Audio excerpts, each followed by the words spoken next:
जिसके लिए हमारे परम पूज्य स्वामी जी महाराज ने लगातार 60 वर्ष तक जंगल और पहाड़ की यात्रा करते हुए अनेक प्रकार के कष्ट और क्लेश उठाकर अपनी आध्यात्मिक पाठशाला सत्संग में बैठाकर हम भोली भटकी मानव आत्माओं को समझाने और बताने का प्रयास किया। उनके निज धाम जाने के बाद लगातार 10-12 वर्षों से उनके वारिस यानी उत्तराधिकारी हमारे संस्था प्रमुख पूज्य महाराज जी उसी मिशन पर आगे बढ़ रहे हैं। हमारे लाखों लाख भाई बहन शाकाहारी जैकेट पहनकर तन मन धन के साथ उनके सहयोग में खड़े हैं। आपके इस बाग बहार गांव में, आपके इस जनपद आजमगढ़ में ये जय गुरुदेव मिशन का संदेश आज 50 बरस से लोगों के सामने जा रहा। परिस्थितियां जो भी बनती जा रही, चूँकि हम आप साधारण जीव हैं, जैसे कोई आदमी दूरबीन लगाता है तो उसको आसमान में सूरज चाँद तारे दिखाई देने लगते हैं। लेकिन अगर आप इन आँखों से देखोगे, हमको आपको केवल सामने की चीज़ नज़र आती। और अगर मान लो दोनों आँख ही ख़त्म हो जाए, आदमी अपनी हाथ और हथेली भी नहीं देख सकता। इसी तरह से आम आदमी, संसार के साधारण मनुष्य और जो स्पिरिचुअल पावर्स, आध्यात्मिक महामानव महापुरुष होते हैं, वो भी मनुष्य के रूप में ही धरती पर जन्म लेते हैं। लेकिन बहुत फर्क होता उनकी सोच में, उनके चिंतन में, उनके विचार में। हम आप साधारण जीव तो लोभ और मोह में फंस गए। अपने कर्मों का भुगतान करने के लिए इस जन्म मरण के कुएं में गिरते रहते हैं। इसमें हमारा कोई बश, हमारा आपका कोई जोर नहीं चलता। जहाँ जन्म हो जाएगा हमको आपको जाना है। गाय में डाल दिया, बैल में डाल दिया, कुत्ता बिल्ला में डाल दिया, कीड़े मकोड़े पेड़ पौधे पशु पक्षी में डाल दिया। अब आप उससे बच नहीं सकते, कोई उपाय नहीं। लेकिन संत महापुरुष वो इस संसार में जीवों को जन्म मरण के कुएं से निकालने के लिए जन्म लेते हैं। इसलिए उन पर मन माया का कोई जोर, मन माया का कोई कानून कायदा नहीं रहता। कानून कायदे का पालन तो भी करते हैं, लेकिन वो बिल्कुल आज़ाद होकर जन्म लेते हैं और आज़ाद होकर ही दुनिया से चले जाते हैं। उन पर संसार के लोभ और मोह के बंधन जंजीर उनको यहाँ बांध नहीं पाते हैं, फंसा नहीं पाते। इसको आप इस तरह समझ सकते हो, जैसे ऐसा कोई आदमी कुआं में गिर गया जिसको तैरना नहीं आता है। थोड़ी देर में अगर उसको नहीं निकाला जाएगा तो कुएं में डूब करके, नदी में डूब करके मर जाएगा। मान लो उसी समय कोई ऐसा आदमी आ गया जो पानी में तैरना जानता है, जिसके हाथ में कोई रस्सी है, डोर है, तुरंत डोर को पकड़कर कुएं में उतर गया। उस डूबते हुए आदमी को रस्सी पकड़ा दिया और धीरे से उसको बाहर निकाल दिया। अपने भी निकल गया, उसको भी निकाल लिया। यही गति आम जीव, साधारण मनुष्य और महामानव महापुरुषों का फर्क पैदा करती। हम आप संसार में कर्मों के वशीभूत हो गए, जन्म मरण हमारी नियत बन चुकी है, जन्मना है मरना। लेकिन संत महापुरुष इस भव सिंधु भव सागर में जब जन्म लेते, ये जीवों के उद्धार के लिए जन्म लेते, इन पर कर्मों का कोई असर नहीं। ये हमको आपको पार ले चलने, भाई आप भी निकल चलो, इस जन्म मरण के अंधकूप से आप निकल चलो, आपका यहाँ से छुटकारा हो जाए, बंधन कट जाए। और ये कोई आज का नहीं है, अनादिकाल से। इन्हीं की जय गुरुदेव मिशन कोई नई चीज़ खड़ी कर रहा। जब से सृष्टि और धरती बनी है, अनादिकाल से काम क्रोध लोभ मोह अहंकार, नीति अनीति, धर्म अधर्म, पाप और पुण्य, इसी का संघर्ष, ज्ञान और अज्ञान का, धर्म और अधर्म का, पाप और पुण्य का, जन्म मरण, आत्मा परमात्मा, स्वर्ग नरक। जय गुरुदेव मिशन कोई नई बात बता रहा। अनादिकाल से आपके स्पिरिचुअल लिटरेचर्स, आध्यात्मिक ग्रंथ और पोथियाँ भरी पड़ी हैं। सब में जो चीज़ें लिखी गई वही बताया जा रहा, समझाया जा रहा। चूँकि आज ये इंटेलेक्चुअल वैज्ञानिक भौतिकवादी युग है, आज हम मनुष्यों का बौद्धिक विकास, भौतिकवाद अपने चरम पर है। भौतिकवाद का मतलब होता है ऐसा ज्ञान जिसको प्राप्त करके हम संसार और संसार के सामान पदार्थ का विस्तार करते हैं, जो हमारे शरीर की रक्षा में, भरण पोषण में, रोटी कपड़ा मकान में सहूलियत पैदा करता।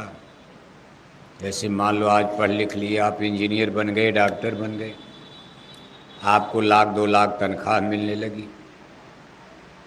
अब जब जेब में पैसा आएगा तो आप चलोगे, भाई बाग भार छोड़ो, चलो शाहगंज में बढ़िया कोठी बनाई जाए, शहर में चलो, पढ़ाई लिखाई करोगे तबे तो नौकरी मिलेगी, पैसा रहेगा तबे तो शाहगंज में कोठी बनाओगे, फिर बढ़िया कपड़े पहनोगे। आप भी कहोगे भाई हम भी 50 लाख की कार खरीद लें। ये सब चीज़ों का डेवलप और विकास, इन सारी चीज़ों को भौतिकता, भौतिकवाद कहा जाता। लेकिन अध्यात्मवाद इससे बिल्कुल अलग है। भौतिक विज्ञान, भौतिक ज्ञान, भौतिक शिक्षा, भौतिकता से कभी आत्मा की रक्षा नहीं हो सकती। शरीर की रक्षा तो आप करोगे, बढ़िया मकान बनाया, बढ़िया कपड़ा, बढ़िया भोजन, 4 सब्जी खाओ, चोखा चटनी अचार खाओ शरीर के लिए। लेकिन स्पिरिट और आत्मा, इसकी विद्या ही अलग है। और ये संसार का नियम है, जब भौतिकवाद बढ़ेगा तो लोगों की रुझान केवल शरीर की रक्षा पर, रोटी कपड़ा मकान रुपया पैसा, बस कमाओ खाओ। अध्यात्मवाद यानी आत्मा की रक्षा का विषय, ये धीरे धीरे गौड़ होने लगता, ब्रीफ होने लगता। उधर हम मनुष्यों का ध्यान ही नहीं आता। और ये इस टाइम पीरियड विशेषकर कलयुग माना गया। लेकिन जब लोगों का ध्यान अध्यात्मवाद की तरफ, यही मनुष्य, मान लो ऐसा समय आ जाए सब लोग अपनी आत्मा के कल्याण की चिंता करने लगें, तब भौतिकवाद का स्कोप ब्रीफ हो जाता। तब बढ़िया कपड़े की जरूरत नहीं, लंगोटी लगा कर वो तपस्या करेंगे, साधना करेंगे। ये नहीं कि 4 बार स्नान करें, कहे भाई तब तक भजन कर लो। ऋषि मुनि 5-5 हजार बरस जंगल में, एक बार बैठ गए तो 5000 बरस तपस्या कर रहे हैं। आप इतिहास पढ़ते हो त्रेता द्वापर का, तमाम लोग तो साधु ही बनकर जंगल में भटक रहे हैं, क्योंकि सबकी तमन्ना थी कि आत्मा का कल्याण करो। इस शरीर के कल्याण पर ज़्यादा समय देने से क्या लाभ, क्योंकि ये तो रेंटेड हाउस है, सहज सोने वाला। और सत्य भी है, मैन इज मार्टल, ये मृत्यु लोक है। आप इस शरीर को कितनों सजाओ संवारो, एक दिन ये आग में जलकर मुट्ठी भर राख हो जाएगा। सूरज की तरह से चमकता हुआ चेहरा, सोने की तरह से चमकती ये काया शरीर, एक दिन आग में जलकर मुट्ठी भर राख बनेगा। मिट्टी मिट्टी में मिलकर मिट्टी बन जाता, मिट्टी से ही शरीर बना। क्षितिजल पावक गगन शमीरा, माँ के गर्भ में इसकी रचना हुई है। उस क्रिएटर ने, करतार ने कितनी कारीगरी से इसको बना डाला और इसमें मिट्टी ही लगाया है। और इसी मिट्टी में, बाग भार की मिट्टी में, आजमगढ़ अंबेडकर नगर की मिट्टी में ही आपको मिल जाना। चाहे आप आजमगढ़ जिले के सबसे सुंदर आदमी हो, सबसे बड़े इंजीनियर हो, डॉक्टर हो, बंदूक बम वाले हो, लेकिन सबको एक दिन मिट्टी में मिल जाना शरीर। लेकिन आत्मा के लिए, अब जिस आत्मा को अजर अमर बताया गया, शाश्वत सनातन, इस आत्मा के ज्ञान को सनातन धर्म, शाश्वत ज्ञान कहा जाता। शरीर का, संसार का ज्ञान विज्ञान तो चेंजेज, इसमें तब्दीली बदलाव होता रहता। आज देखो कार, मोटर, हेलीकॉप्टर, हवाई जहाज, इंटरनेट, कंप्यूटर, मोबाइल सब बन गए। अभी मान लो महायुद्ध हो जाए, विश्व युद्ध हो जाए, तो उसी भगवान ने कुछ लोगों को जन्म देकर परमाणु बम भी बनवा दिया। कहा आप परमाणु बम बना के तैयार रखो। जब ये बहुत घमंड करने लगेंगे, ये रावण और दुर्योधन बन जाएंगी, हमको और हमारे देवी देवताओं को, ईश्वर भगवान को जब ये गाली देने लगेंगी, इतने अहंकारी और घमंडी हो जाएंगी अपने ज्ञान और विज्ञान पर, रुपए पैसे, बंदूक और राइफल पर, तो परमाणु बम बन के तैयार रखो, हम इनका नाश कराएंगे। उसी भगवान ने, जिन्होंने इंटरनेट, कंप्यूटर में आदमी नहीं बनाया, लेकिन आदमी को तो भगवान ने बनाया। सब आदमी को भगवान ही बनाते, लेकिन सब लोग इंजीनियर नहीं बन पाते। इतने लोग बैठे हो, सुई बनाना नहीं जानते हो, और सबके हाथ में देखो कंप्यूटर, मोबाइल है। किसने बनाया होगा? सोचा कभी? भगवान ने बना के गिराया है। ये मोबाइल जो देख रहे हो, इतना बड़ा इसमें खेल, दुनिया मुट्ठी में, इतनी छोटी मशीन में 10-20 हज़ार का मोबाइल खरीद लिया, दुनिया मुट्ठी में, सारा काम आपका मोबाइल से हो रहा। इसको भगवान ने नहीं बनाया, एक आदमी ने, इंसान ने इसकी खोज किया, धीरे धीरे इसका डेवलप हुआ। देखो ये मनुष्यों की रचना है, लेकिन सब लोग तो नहीं बना सकते हैं। मोबाइल चलाना नहीं आता, बनाने की बात तो छोड़ो आप। तमाम लोगों को मोबाइल, इतना उसमें फंक्शन है, पता नहीं चलता क्या क्या मशीन लगी, कोई बटन दब गई, इधर से उधर हो गया। जितना तेज दिमाग नहीं काम करेगा, उतने तेज तो मोबाइल काम कर रहा, कंप्यूटर। ये मनुष्य ने, इतना बड़ा अधिकार परमेश्वर ने मनुष्य को दिया। इसीलिए कहा बड़े भाग मानुष तन पावा। इंटेलेक्चुअल डेवलप, इन्हें मानव जन्म पाकर हम अपना बौद्धिक विकास कर सकते हैं, ज्ञान विज्ञान सीखा जा सकता। हिंदी की जगह आप अंग्रेजी पढ़ सकते हो, आप इंजीनियर, डॉक्टर बन सकते, लेकिन अन्य जन्म जोनियों में नहीं। गाय, बैल, कुत्ता, बिल्ला, कीड़ा मकोड़ा, पशु पक्षी, जिस भाषा में जन्म लेंगे उसी में मरेंगे। चाहे आप उनको यूनिवर्सिटी में ले जाओ, चाहे रोज़ उनको आप पिंगल पढ़ाओ, लेकिन गाय, बैल, कुत्ता, बिल्ला अपनी भाषा बदलेंगे। भारत में भी गाय उसी तरह, लंदन ले जाओ, वहाँ भी गाय अंग्रेजी बोलेगी, वहाँ भी उसी तरह कुत्ता चिल्लाएगा भौं भौं। जैसे भारत में, ऐसे अमेरिका में। आपको अमेरिका में डाल दिया जाए, साल भर के बाद अंग्रेजी बोलने लगोगे। सऊदी अरब में डाल दिया जाए, साल भर के बाद अरबी फारसी सीख लोगे। बम्बई चले जाओ, साल भर में मराठी बोलने लगोगे। लेकिन कुत्ता वही भों भों की भाषा, चाहे लंदन, चाहे अमेरिका, चाहे पाकिस्तान, चाहे कहीं डालो। इतना बड़ा अधिकार परमेश्वर ने मनुष्य को दिया, इसीलिए कहा बड़े भाग मानुष तन पावा।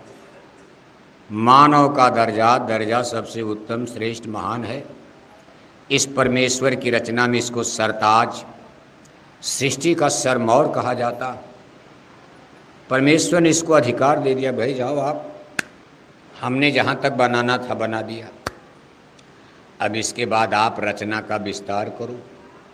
जैसे सूरज तो हम लोग बना नहीं सकते, भगवान ने बना दिया। चंदा मामा भगवान ने बना दिया। धरती माता को भगवान ने बना दिया। इतने बड़े बड़े समंदर पर्वत पहाड़ भगवान ने बना दिया। और इसके आगे अब उन्होंने मनुष्यों से कहा भाई हम आपको पैदा कर रहे हैं, आप भी कुछ बनाना बिगाड़ना। आदमी ने भी बनाना शुरू किया। जिस दिन आदमी धरती पर उतरा था, जिस दिन आदि मानव ने धरती पर जन्म लिया, वो दिन दिल्ली, लखनऊ, पटना, लंदन, अमेरिका कुछ नहीं था। कोई फैमिली, कोई परिवार नहीं। परिवारों का समूह, कोई विलेज सिस्टम गांव एक बार पहले थोड़ा था। अभी तो धरती पर ओरिजिन ऑफ लाइफ, धरती माता बन गई, इस पर आदमी जन्म ले रहा। परमेश्वर ने आदमी की दो जातियां, औरत और मर्द, दो ही जाति उन्होंने बनाई थी, वो जहाँ तक उन्होंने रचना किया। इसके आगे हमारे आपके ऊपर छोड़ दिया औरत और मर्द बनाकर। आदमी ने फिर देखो फैमिली सिस्टम, परिवार बनाना। ये चाचा हैं, भाई हैं, भतीजा हैं, मदर हैं, फादर हैं, फिर एक घर परिवार, इसके बाद परिवारों ने मिल करके एक विलेज गांव, फिर तमाम प्रकार के state, nation, Bharat, Pakistan, London, America, Germany, Japan, फिर तमाम भाषाएं, हिंदी, अंग्रेजी, ये तमाम भाषा, तमाम ज्ञान विज्ञान, ये तमाम जितनी किताबें देख रहे हो, सब आदमी ने ही बना डाला। लेकिन भगवान को ये बात मालूम थी, परमात्मा है, कि कहीं मनुष्य को घमंड न हो जाए, कि हमारा एहसान भूल जाए। भाई वो उसको याद है नहीं कि हमने सूरज बनाया। सारी दुनिया का विज्ञान मिलकर सूरज नहीं बना सकता। ये जहाज बना लेंगे और कंप्यूटर बना लेंगे तो हमको गाली देने लगेंगे, कहेंगे भगवान भगवान माने अब क्या होता है। इसलिए भगवान ने बहुत कुछ अपने हाथ में रख दिया। कहा भाई देखो घमंड मत करना। और घमंड में सनातन धर्म का उन्होंने रीति नीति भी बना दिया। हमारे आपके द्वारा उन्होंने कुछ कानून कायदे निश्चित कर दिए। किसी तरह संसार में रहोगे, ठीक से चलोगे, हम आपको सुख देंगे, दुख कम देंगे। और अगर इस कानून नीति नियम के विरोध में जाओगे तो हम आपको दंड देंगे, सजा देंगे, हम आपको नरकों में डालेंगे, जेल खाने में बंद करेंगे। लेकिन मनुष्य है कि मानता ही नहीं, जान रहा है कि भाई हम सूरज नहीं बना सकते, हम धरती नहीं बना सकते, हम चंदा मामा नहीं बना सकते, हम अपनी मौत को नहीं रोक सकते। चाहे कितनों पीजीआई खोल लिया जाए, कितने मेडिकल कॉलेज खोल लिया जाए, करोड़ों करोड़ों रुपए का इंजेक्शन लगवाओ, लेकिन बीबी को मरना है तो मरना है, कोई रोक पाएगा? आदमी को पता है कि हम नहीं लड़ सकते, फिर भी देखो भगवान को गाली देने का काम तो शुरू हो गया। कोई कहता है रामायण जला दो, कोई कहता गीता जला दो, जिसकी कोई औकात और हस्ती नहीं है। शाम को घर में बच्चों के लिए सब्जी का इंतजाम नहीं है, शाहगंज में दिन भर ठेला खींचता है, गिट्टी मिट्टी तोड़ता है, वो भी शाम को 2 बोतल शराब पीकर शाहगंज के चौराहे पर।